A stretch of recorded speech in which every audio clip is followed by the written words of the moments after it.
မင်္ဂလာပါရှင်အခုဖပြပေးသွားမှာကတော့ဆီယမမီမီခင်ရေးသားထားတဲ့ကိုပြောင်းလဲဖို့အတွက်သင်ခန်းစာ25ချက်ပဲဖြစ်ပါတယ်ရှင်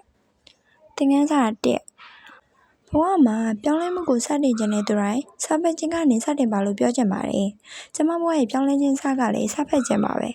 စာအုပ်တွေကကျမကိုလမ်းညွှန်မှုတွေပေးခဲ့တယ်ဒီဆောင်းပါးတွေရေးနိုင်တာကလည်းစာဖတ်ခြင်းရဲ့အကျိုးကျေးဇူးတွေကြောင့်ပါစာဖတ်ခြင်းဟာသင်ယူလေ့လာမှုအတွက်အကောင်းဆုံးနည်းလမ်းဖြစ်တယ်လို့ကျမခံယူထားပါတယ်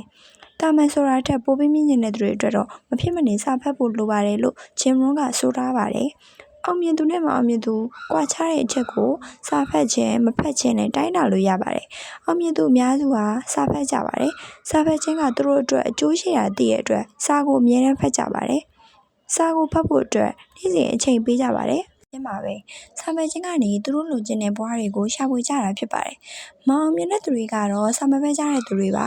သူတို့ကိုစာဖတ်ဖို့ပြောရင်လည်းအချိန်မရှိဘူးလို့ပြောတတ်ကြပါတယ်။စာဖတ်တယ်ဆိုတာအချိန်အများကြီးပေးစရာမလိုပါဘူး။စာကိုအမှန်တကယ်ဖတ်ခြင်းစိတ်ကိုရှိရင်စာဖတ်လို့ရပါတယ်။စာဖတ်ဖို့အတွက်နေ့စဉ်အားလက်ချိန်15မိနစ်ခန့်အချိန်ပေးရုံနဲ့တနေ့ဆိုရင်စာဖတ်တဲ့အချိန်နာရီပေါင်း90ရှိသွားပါပြီ။စာကိုအမှန်တကယ်ဖတ်တဲ့သူတွေကတော့တစ်ပတ်ကိုစာတအုပ်ဖတ်ကြပါတယ်။တနေ့ဆိုရင်စာအုပ်ပေါင်း50ကျော်ဖတ်ကြတာကိုတွေ့ရပါတယ်။ကဘာကျော်အောင်မြင်သူတွေကတော့ဒီထက်ပိုပြီးဖတ်ကြပါတယ်။ဘသူမဆိုကိုယ့်ဘဝကိုပြောင်းလဲခြင်းရင်တော့စာဖတ်ဖို့အချိန်တော့ပေးရပါလိမ့်မယ်။ကွန်ပျူတာကပြောထားပါတယ်။စာဖတ်ဖို့အချိန်မရှိအောင်မြင်ဖို့ကြိုးစားနေပါတယ်ဆိုတဲ့သူတွေဟာဘယ်တော့မှအောင်မြင်တဲ့သူဖြစ်လာမှာမဟုတ်ပါဘူးတဲ့။မှန်ပါတယ်။စာဖတ်ခြင်းကိုဆင်ခြင်ပေးနေတာကကြာရှုံးဖို့အတွက်ကျေပေးနေတာနဲ့တူပါတယ်။ဘဝမှာတိုးတက်အောင်မြင်ခြင်းသူတိုင်းဟာအလုံးလုံးရင်းစာဖတ်ကြပါတယ်။အလုံနာချိန်အလုံပြန်ချိန်အိယာမဝင်ခင်စာဖတ်ချိန်တွေမှာစာကိုအချိန်ပေးပြီးဖတ်ကြပါတယ်။စာဖတ်ခြင်းဟာစိတ်ရဲ့အာဟာရဖြစ်ပါတယ်။စာဖတ်ခြင်းကသင်ဘဝကိုပြောင်းလဲပေးပါလိမ့်မယ်။စာဖတ်ခြင်းက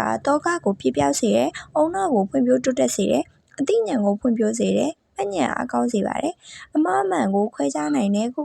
ယုံကြည်မှုရှိစေတဲ့ပေါင်းသင်းဆက်ဆံရေးကောင်းတဲ့စိတ်နဲ့ကြနေတဲ့အချိန်စိတ်ခွန်အားပြည့်စေတဲ့သင်ဒုက္ခရောက်နေတဲ့အချိန်မှာစာအုပ်တွေကသင်ကိုလမ်းပြကူညီပေးပါလိမ့်မယ်။စာအုပ်တွေကသင်အတွက်မိတ်ဆွေကောင်းတွေပါ။စာအုပ်ကောင်းတော့ကတငယ်ချင်းကောင်းအယောက်100နဲ့ညီမျှတယ်လို့အဘာတာကလာမ်ကဆိုထားပါတယ်။ဆရာကြီးပီမိုးနင်းကလည်းစာဖတ်ခြင်းနဲ့ပတ်သက်ပြီးအခုလိုအကြံပြုတိုက်တွန်းအားပေးထားပါတယ်။အောင်မြင်ခြင်းစာဖတ်ပါစာဖတ်ခြင်းဒီအသိပညာတိုးတက်စေပြီးမှားယွင်းလွဲချော်နေတဲ့အယူအဆဆွဲလန်းများကိုပျောက်ပြတ်စေပါတယ်။စိတ်ကူးကောင်းအတွေးကောင်းတွေလည်းထွက်လာတယ်လို့ပြောထားပါတယ်။ဒါကြောင့်သင်ဘဝရဲ့အောင်မြင်တိုးတက်ဖို့အတွက်စာဖတ်ပါရှေ့စပီးယားကစာမဖတ်နိုင်တဲ့နေ့တွေကိုအတိတ်ပဲမဲ့တဲ့နေ့လို့တောင်ဆိုနိုင်ပါတယ်တဲ့။လူငယ်တွေနေ့တိုင်းစာဖတ်ကြပါစာဖတ်ခြင်းကြောင့်အကျိုးကျေးဇူးတွေအများကြီးရလာပါလိမ့်မယ်ဒီတော့စာဖတ်ခြင်းကြောင့်သင်ဘဝမှာဘာတွေပြောင်းလဲလာမလဲဆိုတာကိုဖော်ပြပေးလိုက်ပါမယ်